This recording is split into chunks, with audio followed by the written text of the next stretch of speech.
Monsieur, cette montre, je l'ai fabriquée quand j'avais 7 ans. Les mots sont sortis de ma bouche avant même que je puisse les formuler complètement. Le collectionneur, un homme élégant d'une 60aine d'années, s'est interrompu au milieu d'une phrase qu'il adressait aux autres invités de l'exposition et s'est tourné vers moi avec une expression d'incrédulité totale. « C'est impossible », a-t-il répondu en pâlissant visiblement. Mais je savais que ce n'était pas impossible. Je regardais directement une petite horloge en bois peinte à la main, avec des chiffres tortueux à l'encre bleue et de petits dessins d'étoiles jaunes autour du bord. Au dos, si ma mémoire était bonne, devait encore être inscrit un message que j'avais gravé avec une minutie enfantine. « Pour papa, avec tout mon amour, Gabriel. » Je m'appelle Gabriel Santos et, à 29 ans, je travaille comme serveur dans des événements haut de gamme à New York. Ce n'est pas exactement ce dont je rêvais quand j'étais enfant, mais cela me permet de payer mes factures et de côtoyer des gens qui ont plus d'argent que je ne peux l'imaginer. En général, je suis invisible pour ces invités, juste un autre visage en uniforme servant du champagne et des amuse-bouches coûteux. Mais aujourd'hui, à l'exposition d'objets uniques de la galerie Westfield, je ne pouvais pas rester invisible. Pas quand je regardais un morceau de mon enfance exposé comme une pièce rare d'artisanat enfantin d'origine inconnue, avec un prix de vente de 120 000 $. L'événement était bondé de collectionneurs, d'investisseurs dans l'art et de curieux ayant suffisamment d'argent pour acheter des objets que la plupart des gens ne verraient que dans des musées. J'ai ajusté ma cravate noire, pris un plateau de verre en cristal et commencé à circuler parmi les invités, comme je le faisais depuis 3 ans. Sourire poliment, offrir des boissons, passer inaperçu. C'était la routine. Jusqu'à ce que je voie cette montre. Richard Whitmore, propriétaire de l'objet et organisateur de l'exposition, expliquait à un petit groupe d'intéressés comment il avait découvert l'objet dans un vide-grenier à Albany. Selon lui, la famille qui le vendait ne connaissait pas la valeur réelle de l'objet et il avait eu la chance de reconnaître son potentiel artistique unique. « Regardez la naïveté des coups de pinceau », disait-il en gesticulant de manière théâtrale. Le choix des couleurs primaires, la façon dont les chiffres sont disposés de manière presque primitive. C'est une fenêtre sur un esprit créatif qui n'a pas été corrompu par l'éducation formelle. Primitif. Ce mot m'a frappé comme un coup de poing dans l'estomac. Je me souvenais parfaitement du jour où j'avais fabriqué cette horloge. C'était à l'orphelinat Saint-Michel, pendant les activités artistiques du week-end. J'avais 7 ans et j'avais passé les 2 années précédentes à attendre que mon père revienne me chercher. L'assistante sociale, Madame Coleman, disait toujours qu'il était en train de régler quelques problèmes et que nous serions bientôt à nouveau réunis. Ce samedi-là, elle avait annoncé que nous pourrions fabriquer des cadeaux spéciaux pour nos parents lorsqu'ils viendraient nous rendre visite. J'ai travaillé pendant des semaines sur cette horloge, mélangeant soigneusement les peintures, peignant chaque chiffre avec toute la précision que me permettait ma motricité de 7 ans. Les étoiles jaunes représentaient mon père, qui disait toujours que j'étais son étoile brillante. Pour papa, avec tout mon amour, Gabriel, avais-je écrit au dos avec un crayon de charpentier que j'avais trouvé dans l'atelier. Mais mon père n'est jamais venu chercher l'horloge. En fait, il n'est jamais réapparu. 22 ans plus tard, je servais du champagne à des gens qui admiraient mon art primitif sans avoir la moindre idée de qui l'avait réellement créé. Monsieur Whitmore poursuivait sa présentation, mentionnant qu'il avait fait des recherches approfondies sur l'origine de l'œuvre et conclut que l'artiste était probablement un enfant issu d'une région rurale, n'ayant peut-être pas accès à des matériaux de qualité, ce qui explique son charme rustique. Charme rustique. Comme si ma pauvreté était un élément décoratif. C'est alors que je n'ai plus pu me retenir et que je me suis approché du groupe. Et c'est là que j'ai prononcé les mots qui allaient faire comprendre à Richard Whitmore que sa découverte était sur le point de devenir le plus grand cauchemar de sa carrière de collectionneur. Si vous vous demandez comment un enfant orphelin peut faire tomber un collectionneur millionnaire, ne manquez pas la suite. Et n'oubliez pas de vous abonner à la chaîne pour découvrir toute la vérité derrière cette vengeance qui a mis 22 ans à se mettre en place. Car ce que Richard Whitmore ignorait, c'est que j'avais conservé bien plus que de simples souvenirs de cette époque. Impossible. J'ai répété le mot avec un calme que je ne m'attendais pas à avoir. Monsieur, je peux vous montrer exactement où mon nom est inscrit au dos. Richard Whitmore m'a étudié longuement, ses yeux bleus calculateurs analysant chaque détail de mon visage. À 62 ans, il était le genre d'homme que l'âge avait rendu plus imposant plutôt que fragile. Des cheveux gris parfaitement coiffés, un costume italien qui coûtait probablement plus que 3 mois de mon salaire, et cette posture droite qui ne s'acquiert qu'après des décennies passées à évoluer dans des cercles où l'argent et l'influence sont des monnaies d'échange. « Jeune homme, dit-il enfin, d'une voix condescendante qui me fit serrer les mâchoires. Je sais que des événements comme celui-ci peuvent être passionnants, mais je vous demande de ne pas interrompre ma présentation avec des fantasmes enfantins. » Des fantasmes enfantins. Ces mots me frappèrent comme une gifle. Fantasmes. Ma voix fut plus forte que je ne l'aurais voulu, ce qui fit se retourner certains invités à proximité. « Monsieur, je me souviens parfaitement du jour où j'ai fabriqué cette horloge. C'était un samedi d'octobre, il pleuvait dehors, et Madame Coleman avait apporté de nouvelles peintures à l'orphelinat. » Richard fronça les sourcils, mais quelque chose changea dans son regard. Un éclair de reconnaissance, de nervosité, orphelinat. L'une des invitées, une femme élégante avec des bijoux étincelants autour du cou, s'approcha avec un regain d'intérêt. Quelle histoire fascinante! Richard, tu ne m'avais pas dit que tu connaissais des détails sur le passé de l'artiste. Parce que je ne les connais pas, répondit rapidement Richard, mais je perçus la tension dans sa voix. Ce jeune homme est clairement confus. Comme je l'ai mentionné, j'ai acheté cette pièce lors d'un vide-grenier à Albany, à une famille qui la possédait depuis des décennies. Mensonge. Et à ce moment-là, en regardant l'homme qui tirait profit d'un morceau de mon enfance, j'ai commencé à comprendre que Richard Whitmore n'était pas seulement un collectionneur opportuniste. Il était bien pire que cela. Parce que je me souvenais de Madame Coleman. Je me souvenais qu'elle parlait toujours d'un bienfaiteur qui venait visiter l'orphelinat, quelqu'un d'important qui aidait à trouver des foyers adaptés pour les enfants. Et maintenant, en regardant Richard, des fragments de souvenirs ont commencé à s'assembler comme les pièces d'un puzzle que j'avais enfoui pendant plus de 2 décennies. L'orphelinat Saint-Michel n'était pas seulement un endroit où les enfants orphelins étaient temporairement hébergés. C'était une entreprise. Et Richard Whitmore n'était pas seulement un collectionneur d'art. Il était l'un des hommes qui avait transformé notre vulnérabilité en profit. Monsieur, ai-je insisté, ignorant les regards de plus en plus gênés des autres invités, vous n'avez pas trouvé cette pièce dans un vide-grenier. Vous l'avez prise directement à l'orphelinat Saint-Michel, n'est-ce pas? Cette fois, il n'y avait aucun moyen de le cacher. Le visage de Richard pâlit visiblement, et il jeta un rapide coup d'œil autour de lui, calculant clairement comment contrôler la situation. « Sécurité !» appela-t-il en faisant discrètement signe à un homme corpulent en costume noir qui était apparu à proximité. « Ce garçon dérange nos invités. » Mais je n'avais pas fini. 22 ans de doute, de questions sans réponse sur les raisons pour lesquelles mon père n'était jamais revenu, sur les raisons pour lesquelles je n'avais jamais été adopté alors que j'étais un enfant en bonne santé et intelligent, sur les raisons pour lesquelles j'avais toujours eu l'impression qu'un élément crucial de mon histoire m'avait été arraché. Tout cela commençait à prendre sens d'une manière qui me donnait la nausée. Mon père était David Santos, ai-je poursuivi, ma voix gagnant en force alors même que le gardien s'approchait. Il m'a laissé à l'orphelinat temporairement parce qu'il traversait des difficultés financières après un accident du travail. Il a dit qu'il reviendrait dans quelques semaines, lorsqu'il aurait trouvé un meilleur emploi. La femme aux bijoux me regardait maintenant avec une inquiétude sincère, et d'autres invités avaient interrompu leur conversation pour prêter attention à la scène qui se déroulait. Il n'est jamais revenu, ai-je poursuivi, en gardant les yeux fixés sur Richard, parce que vous lui avez dit que j'avais été adopté par une famille merveilleuse qui pouvait m'offrir tout ce qu'il ne pouvait pas me donner. Et vous m'avez dit qu'il m'avait abandonné et qu'il ne voulait plus avoir de contact avec moi. Richard a ouvert la bouche pour protester, mais je l'ai interrompu. Combien d'enfants, monsieur Whitmore? Combien de familles avez-vous séparées avec des mensonges afin de garder des enfants disponibles pour vos clients spéciaux? Et combien de nos effets personnels, de nos souvenirs, avez-vous collectés au fil des ans pour les revendre ensuite comme art outsider ou trouvailles uniques? Le silence qui suivit fut assourdissant. Je compris que j'avais touché à quelque chose de bien plus important qu'une simple montre volée. Les yeux de Richard m'étudiaient maintenant avec une froideur qui confirmait tout ce que je venais de déduire. « Vous êtes complètement incontrôlable », dit-il finalement, son masque de bienveillance tombant enfin. « Sécurité, escortez cet homme dehors immédiatement. Et s'il revient ou continue à répandre ces calomnies malveillantes, nous appellerons la police. » Le garde de sécurité posa la main sur mon bras, mais je ne résistais pas. Pas encore. Car tandis que je regardais Richard Whitmore, l'homme qui avait probablement détruit des centaines de familles pour alimenter sa collection malsaine, une compréhension cristalline se forma dans mon esprit. Il n'avait pas seulement volé ma montre. Il avait volé toute mon enfance. Mon père. Ma famille. Et il avait transformé tout cela en profit. Alors qu'on m'escortait vers la sortie, je me suis retourné une dernière fois pour regarder Richard dans les yeux. « C'est toujours là », ai-je dit calmement. Au dos de la montre.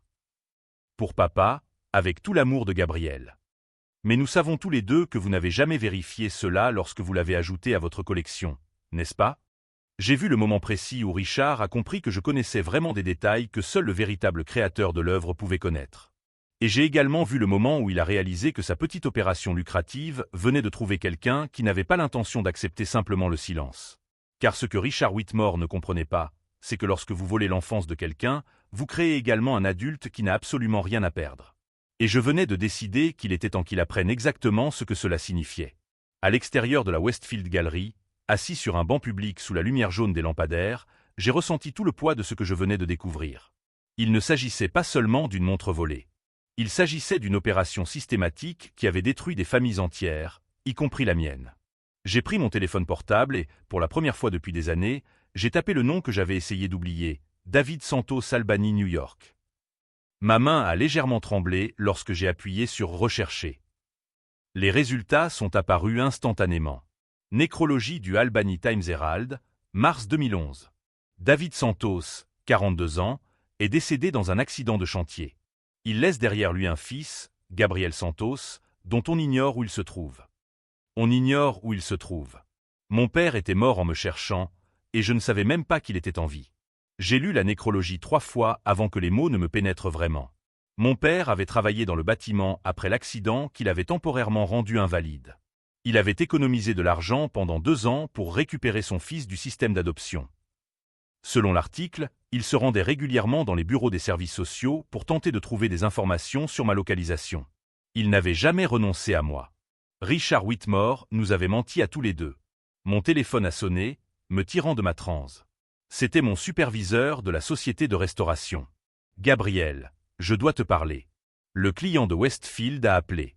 Il dit que vous avez perturbé l'événement et porté de fausses accusations contre un invité important. Je vous retire de la liste pour une durée indéterminée. Mike, je peux vous expliquer. Il n'y a pas d'explication, Gabriel. Vous connaissez les règles. Aucune interaction personnelle avec les clients. Je suis désolé, mais je ne peux pas me permettre de perdre des contrats à cause de drames personnels. » La conversation s'est terminée. En moins de 2 heures, j'avais perdu mon emploi et découvert que mon père était mort en me cherchant. Richard Whitmore ne m'avait pas seulement volé mon enfance, il avait détruit toute chance de retrouvailles que j'aurais pu avoir. Mais alors que je marchais dans les rues de Manhattan, une froide détermination a commencé à remplacer le désespoir. Si Richard avait orchestré cette supercherie pendant des décennies, il devait y avoir des preuves. Il y avait d'autres personnes comme moi. Et peut-être, juste peut-être, existait-il encore des archives qui pourraient révéler toute la vérité. Le lendemain matin, je pris la route pour Albany. Les 3 heures de trajet me donnèrent le temps de digérer tout cela et d'élaborer un plan. L'orphelinat Saint-Michel avait fermé ses portes en 2010, mais les archives de l'État devaient encore être conservées. Plus important encore, je pourrais peut-être trouver Madame Coleman ou d'autres employés qui se souviendraient des bienfaiteurs spéciaux, comme Richard. Le bâtiment de l'ancien orphelinat était désormais un ensemble de logements sociaux, mais j'ai obtenu l'adresse de l'administration responsable des archives auprès de la mairie. L'employée, une femme d'âge mûr nommée Patricia, a d'abord hésité à m'aider. « Les dossiers des mineurs sont confidentiels », m'a-t-elle expliqué. Même pour les mineurs eux-mêmes, qui sont désormais adultes. « Je ne cherche pas à consulter des dossiers confidentiels », ai-je répondu, en gardant une voix calme malgré ma frustration grandissante. Je recherche des informations sur les dons et les bienfaiteurs. Plus précisément sur un homme appelé Richard Whitmore. Ce nom a provoqué une réaction immédiate. Patricia a froncé les sourcils et m'a regardé plus attentivement. « Vous connaissez ce nom ?» ai-je demandé. « Je le connais parce que… Eh bien, il y a eu une enquête il y a quelques années. Rien n'a été prouvé, mais des questions ont été soulevées au sujet d'irrégularités dans les adoptions. Pourquoi vous renseignez-vous à son sujet ? Parce que je pense qu'il m'a volé. Et beaucoup d'autres enfants. » Patricia m'a emmené dans une salle d'archives à l'arrière du bâtiment. Pendant les 2 heures qui ont suivi, j'ai fouillé dans des boîtes de documents sous son regard. J'ai trouvé des listes de bienfaiteurs, des registres de dons et enfin, un dossier intitulé « Enquête interne 2005 à 2006 ». Il contenait tout ce dont j'avais besoin, et même plus. Des rapports faisant état d'irrégularités dans les pratiques d'adoption. Des enfants maintenus dans le système alors que des membres de leur famille étaient disponibles pour les accueillir. Des effets personnels des enfants qui disparaissaient mystérieusement. Et au centre de tout cela, le nom de Richard Whitmore apparaissait à plusieurs reprises en tant que consultant en bien-être de l'enfant et facilitateur d'adoption spécialisé. Mais ce qui m'a le plus choqué, c'est de trouver une copie de la lettre que mon père avait envoyée à l'orphelinat en 2004, 1 an après que j'ai été retiré de sa garde. Je vous écris pour demander des informations sur mon fils, Gabriel Santos, qui a été placé temporairement sous la garde de l'État en mai 2003. J'ai suivi tous les programmes requis, j'ai un emploi stable et un logement convenable. Veuillez m'informer quand je peux entamer la procédure de réunification familiale. Dans la marge de la lettre, quelqu'un avait écrit à la main « Refusé ». Enfant déjà placé dans un foyer permanent. R.W. R.W. Richard Whitmore. Patricia a lu par-dessus mon épaule et a poussé un profond soupir. Gabriel, je ne devrais pas te montrer ça, mais... Elle a hésité. Cette enquête a été étouffée parce que des personnes importantes étaient impliquées. Mais il y a eu des rumeurs selon lesquelles certains enfants auraient été délibérément maintenus dans le système à des fins spécifiques. Quel genre de fins? Des familles riches qui voulaient essayer d'avoir des enfants sans l'engagement légal de l'adoption. Elles payaient des frais mensuels substantiels. Et quand elles se lassaient ou rencontraient des problèmes, elles rendaient simplement les enfants, comme s'ils étaient des marchandises. J'ai senti mon estomac se retourner. Et les effets personnels des enfants, vendus comme des souvenirs authentiques à des collectionneurs. Des dessins d'enfants, des jouets faits à la main, tout ce qui pouvait être commercialisé comme une expérience authentique de l'enfance défavorisée. Maintenant, je comprenais tout. Richard Whitmore n'était pas seulement un collectionneur d'art. C'était un trafiquant d'enfance volée, vendant nos souvenirs les plus précieux à des gens riches qui voulaient se sentir bienveillants. Patricia, vous avez dit que d'autres employés de l'époque sont toujours là. Madame Coleman a pris sa retraite, mais elle vit ici, à Albany. Et il y a un groupe informel d'anciens employés qui se réunit tous les mois. Nous l'appelons Survivor Support, soutien aux survivants. Pas seulement pour les enfants, mais aussi pour les employés qui ont vu des choses qu'ils ne pouvaient pas dénoncer à l'époque. Elle m'a donné l'adresse de Madame Coleman et des informations sur la prochaine réunion du groupe, qui aurait lieu le jeudi suivant. Gabriel, m'a-t-elle dit alors que je partais, si vous voulez vraiment vous lancer dans cette affaire, vous aurez besoin de plus que de vieux documents. Vous aurez besoin de personnes prêtes à parler. Et vous aurez besoin de preuves actuelles. Elle avait raison. Des documents datant d'il y a 20 ans pouvaient éveiller les soupçons, mais il ne suffirait pas à faire tomber un homme comme Richard Whitmore. J'avais besoin de quelque chose de plus concret. C'est alors que je me suis souvenu des paroles de Richard dans la galerie. J'ai acheté cette pièce dans un vide-grenier à Albany, à une famille qui la possédait depuis des décennies. S'il mentait sur la façon dont il avait obtenu ma montre, il mentait probablement aussi sur d'autres pièces. Et si toutes ces découvertes, si opportunes, étaient en fait des objets systématiquement volés à des enfants vulnérables pendant des décennies? Ce soir-là, dans ma petite chambre d'hôtel à Albany, j'ai commencé à dresser une liste. Pas seulement des questions que je devais poser, mais aussi des ressources que je devais mobiliser. Internet avait beaucoup changé depuis 2003. Réseaux sociaux, archives numériques, groupes de recherche de familles adoptives. Il existait désormais des outils qui n'existaient pas quand j'étais enfant. Si Richard Whitmore avait bâti un empire sur des enfances volées, j'allais retrouver toutes ses victimes. Et ensemble, nous allions montrer au monde qui il était vraiment. Car ce que Richard ne comprenait pas, alors qu'il dormait dans sa luxueuse maison entourée des œuvres d'art volées, c'est que lorsqu'on vole un enfant, on plante les graines d'un adulte qui n'a plus rien à perdre. Et un adulte qui n'a plus rien à perdre et qui a accumulé 22 ans de colère refoulée peut être la force la plus dangereuse qui soit. En regardant la photo de l'avis de décès de mon père sur l'écran de mon téléphone, j'ai fait une promesse silencieuse. Papa, tu n'as jamais cessé de me chercher. Maintenant, je vais découvrir la vérité pour nous deux. La véritable guerre ne faisait que commencer. Et Richard Whitmore n'avait aucune idée de ce qui l'attendait. Le jeudi suivant, je me suis rendu au centre communautaire d'Albany où se tenait la réunion du groupe Survivor Support.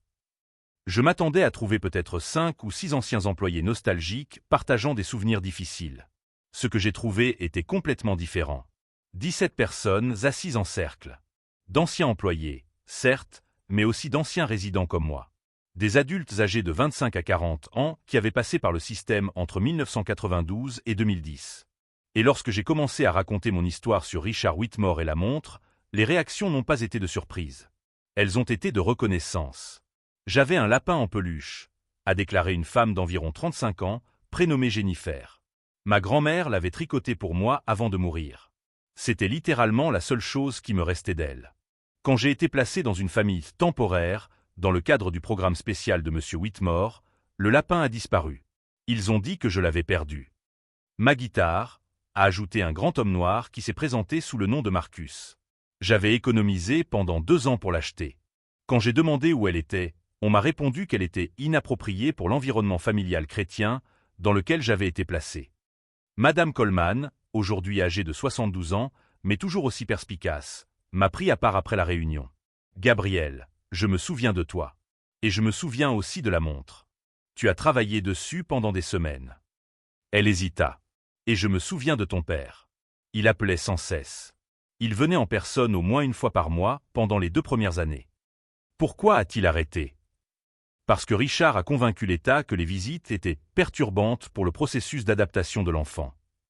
Il a obtenu une ordonnance judiciaire interdisant tout contact direct jusqu'à ce que tu atteignes l'âge de 18 ans. J'ai senti mon sang se glacer dans mes veines.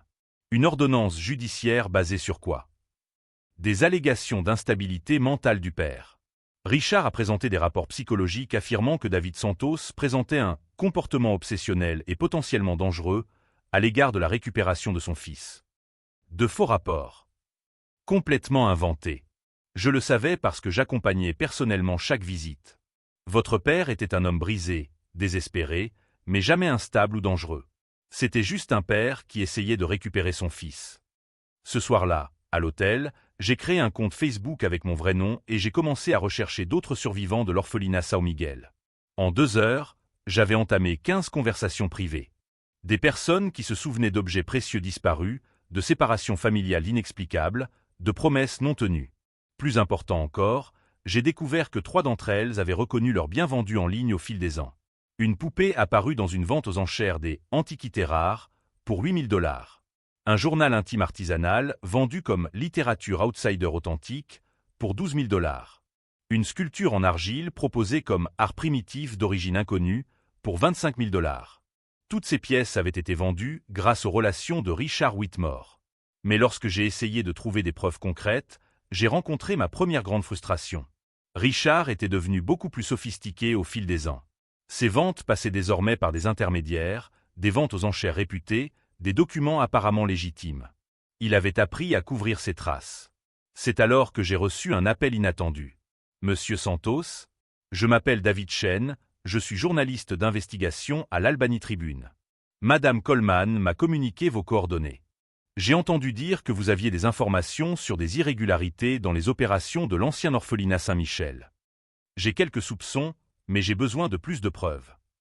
Eh bien, j'enquête sur Richard Whitmore depuis 8 mois pour une toute autre affaire. Une fraude fiscale liée à sa galerie. Mais au cours de mes recherches, j'ai découvert des schémas étranges dans ses acquisitions d'œuvres d'art que je n'ai jamais pu expliquer. Quel genre de schéma? Des pics d'achat qui coïncident exactement avec les fermetures d'institutions caritatives, d'orphelinats et de maisons de retraite. Comme s'il avait accès à l'avance aux biens qui allaient être mis en vente. Puis-je vous rencontrer en personne? Nous nous sommes retrouvés le lendemain dans un café discret. David était un homme asiatique d'une 40aine d'années, méticuleux, avec des dossiers bien organisés et des chronologies détaillées qui rivalisaient avec celles des enquêtes criminelles professionnelles. Gabriel, votre histoire correspond parfaitement à ce que j'ai documenté. Richard n'agit pas seul. Il dispose d'un réseau de contacts dans les services sociaux, les institutions caritatives et même les notaires qui l'informent des propriétés et des biens qui seront mis en vente. David ouvrit un dossier et me montra des dizaines de documents. Au cours des 20 dernières années, il a découvert plus de 300 œuvres d'art dans des circonstances trop commodes pour être une coïncidence. La valeur totale de ces ventes? Environ 4 200 000 $. 4 200 000 $ bâtis sur des enfances volées. Mais voici le problème, a poursuivi David. Toutes ces preuves sont circonstancielles. Nous avons besoin de quelque chose de concret. Quelque chose qui prouve qu'il a sciemment volé des biens spécifiques à des personnes spécifiques. C'est alors que j'ai eu une idée. David, et si nous parvenions à lui faire avouer? Comment? Richard est arrogant. Vaniteux. Il aime se vanter de son perspicacité pour découvrir des trésors là où d'autres ne voient que des déchets. Et si nous créions une situation où il se sentirait en sécurité pour faire exactement cela? J'ai passé les 2 semaines suivantes à élaborer le plan avec David et 3 des survivants qui s'étaient joints à notre cause. Jennifer, qui avait perdu son lapin en tricot. Marcus, dont la guitare avait disparu. Et une nouvelle alliée, Rebecca, qui avait perdu une collection de pièces de monnaie rares que son grand-père lui avait léguées. Le plan était audacieux et risqué. Si vous suivez cette quête de découverte et de justice, n'oubliez pas de vous abonner à la chaîne pour voir comment cette bataille entre David et Goliath va se dérouler. En nous faisant passer pour des collectionneurs intéressés venant de différentes villes, nous allions l'approcher séparément pendant plusieurs semaines. Chacun d'entre nous aurait sur lui des preuves photographiques de nos objets perdus, mais prétendrait qu'il s'agissait de collections familiales que nous voulions vendre. L'appât serait irrésistible pour quelqu'un comme Richard, la chance d'acheter des pièces authentiques à bas prix à des personnes qui n'en connaissaient pas la véritable valeur. S'il reconnaissait les pièces et essayait de les acheter en sachant qu'elles avaient été volées, nous aurions sa confession enregistrée. Rebecca serait la première. Sa collection de pièces de monnaie était suffisamment distinctive pour que Richard s'en souvienne certainement, d'autant plus qu'elle n'avait que 8 ans lorsqu'elle avait disparu et qu'elle avait pleuré pendant des semaines. « Et s'il ne mord pas à l'hameçon » demanda Marcus lors de notre dernière réunion de planification. « Alors nous passerons au plan B » ai-je répondu. Une confrontation publique directe lors de sa prochaine exposition, en présence de nous tous, des médias invités et de suffisamment de preuves pour lui poser des questions extrêmement gênantes. Mais je comptais sur sa cupidité. En 20 ans d'activité, Richard était devenu trop confiant, trop habitué à l'impunité. La veille du premier contact, j'ai reçu un appel qui a failli tout changer. « Monsieur Santos, ici la galerie Westfield. Monsieur Whitmore aimerait vous parler d'une éventuelle opportunité commerciale. Il a dit que vous aviez peut-être eu un désaccord auparavant, mais qu'il était disposé à le résoudre à l'amiable. Tentative de corruption. Ou menace déguisée. Dites à Monsieur Whitmore que je suis occupé pour le moment. » ai-je répondu. Mais que nous aurons bientôt beaucoup de choses à discuter. J'ai raccroché le téléphone et j'ai regardé mon reflet dans la fenêtre de la chambre d'hôtel. Il y a 22 ans, j'étais un enfant de 7 ans qui avait tout perdu. Aujourd'hui, j'étais un homme de 29 ans qui avait trouvé sa cause. Richard Whitmore avait bâti un empire en exploitant notre vulnérabilité. Il allait maintenant découvrir ce qui se passe lorsque ses victimes grandissent, s'organisent et décident qu'il est temps de régler leurs comptes. La guerre était sur le point de commencer pour de bon. Et cette fois, je n'étais plus un enfant sans défense attendant que les adultes fassent ce qu'il fallait. J'étais l'adulte. Et j'étais prêt à rendre justice. Le mardi suivant, Rebecca est entrée dans la galerie Westfield vêtue d'une robe bleue sobre et munie d'un porte-documents en cuir contenant des photographies soigneusement classées. David Chen était posté de l'autre côté de la rue avec du matériel de surveillance professionnelle, tandis que j'observais depuis un café voisin, le cœur battant à tout rompre. Rebecca avait répété son approche pendant des jours. Elle se présenterait sous le nom de Sarah Mitchell, une enseignante à la retraite du Vermont dont l'oncle récemment décédé lui avait laissé une petite collection de pièces de monnaie qu'elle souhaitait vendre rapidement pour payer des factures médicales. Monsieur Whitmore, je m'appelle Sarah Mitchell. J'ai obtenu vos coordonnées par l'intermédiaire d'une connaissance à Albany. J'ai entendu dire que vous étiez un expert dans l'évaluation d'objets de valeur historique. En regardant par la fenêtre du café, je vis Richard sourire et lui faire signe poliment de s'asseoir dans la zone de consultation de la galerie. Son langage corporel était détendu, confiant. Juste un autre client potentiel apportant des bibelots familiers. Rebecca ouvrit le dossier et montra les photos. Même de loin, je pouvais voir le changement instantané dans l'attitude de Richard. Il se pencha en avant, prit les photos et les examina attentivement, l'une après l'autre. Les pièces de monnaie de Rebecca étaient indéniables. Une collection de dollars américains en argent datant de 1880 à 1921, chacune en parfait état, que son grand-père avait rassemblé pendant 50 ans. Rebecca les avait perdus à l'âge de 8 ans, peu après avoir été placée dans une famille temporaire, dans le cadre du programme de Richard.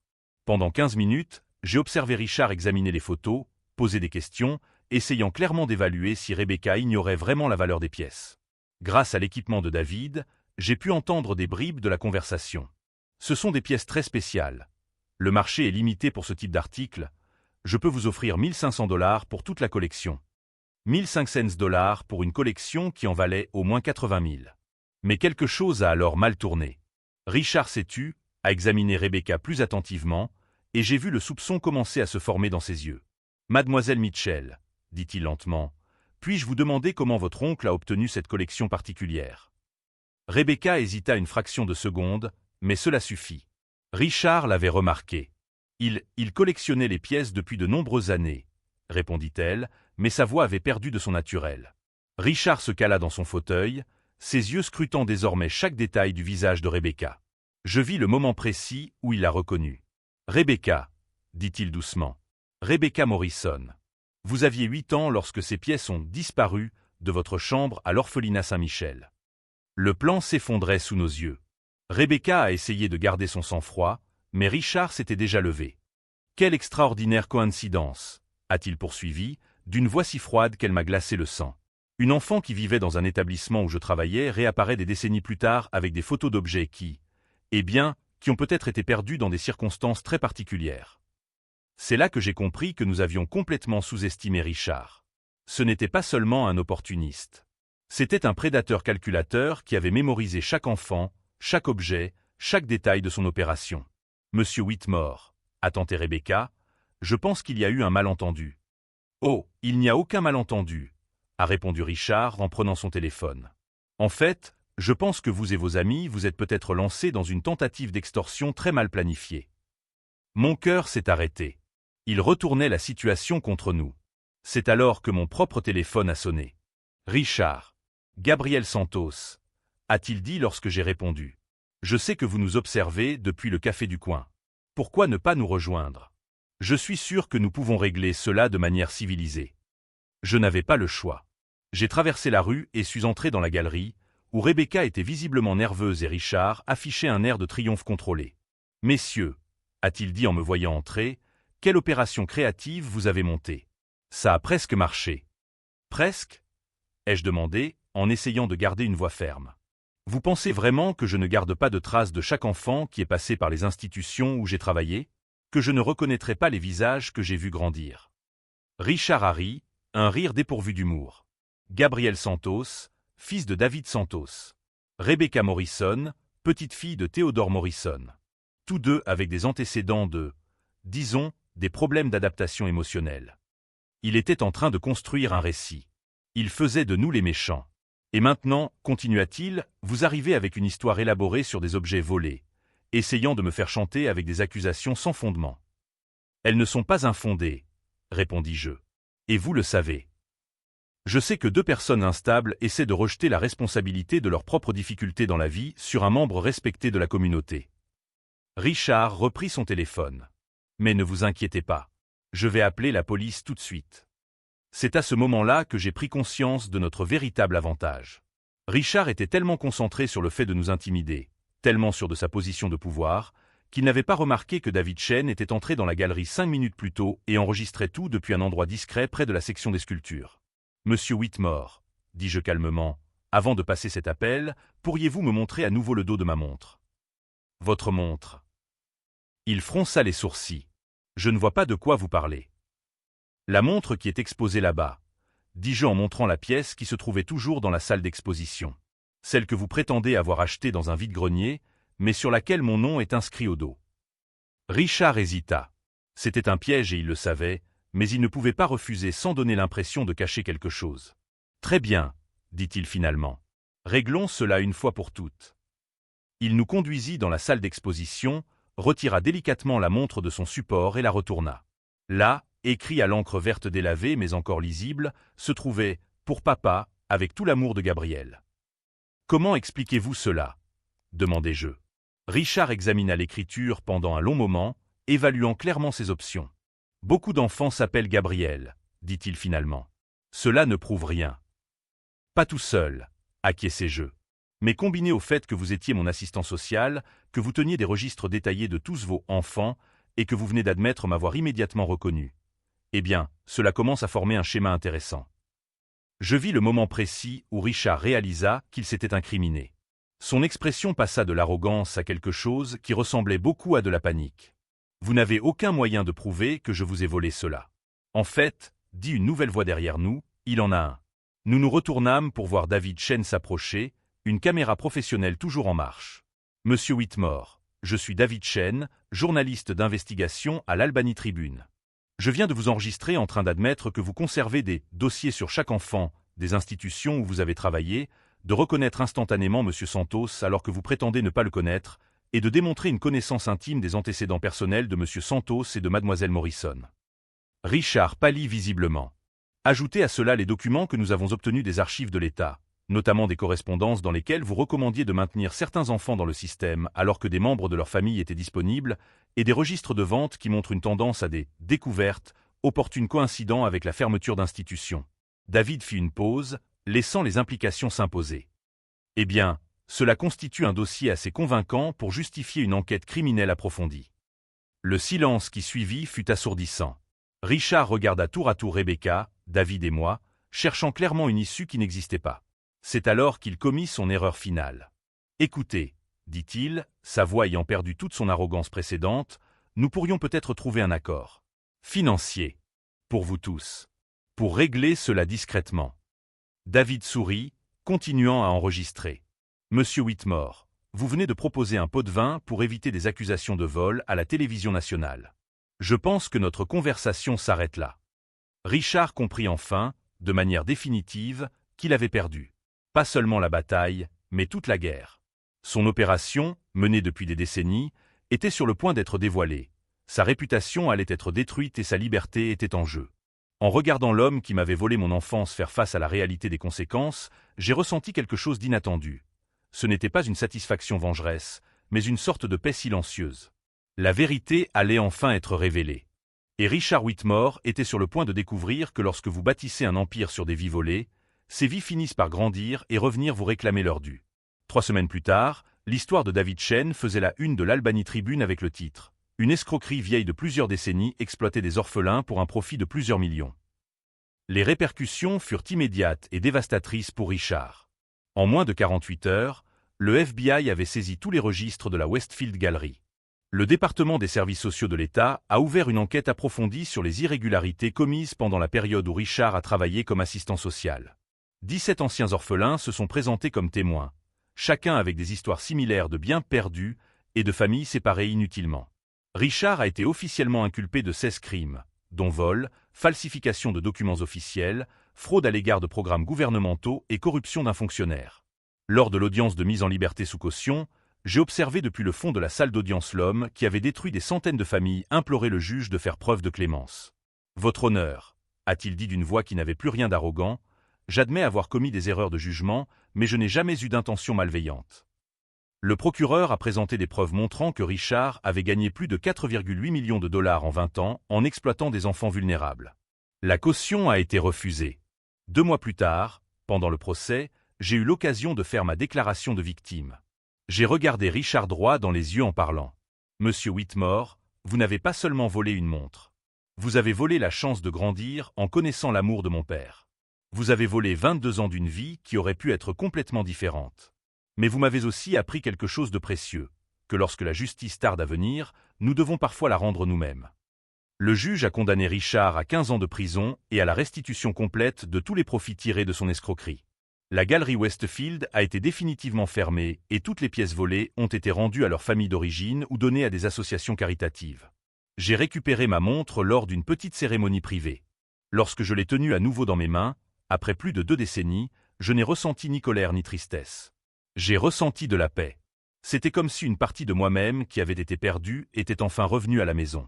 Grâce à la restitution que j'ai reçue, j'ai pu réaliser un rêve que j'avais depuis toujours.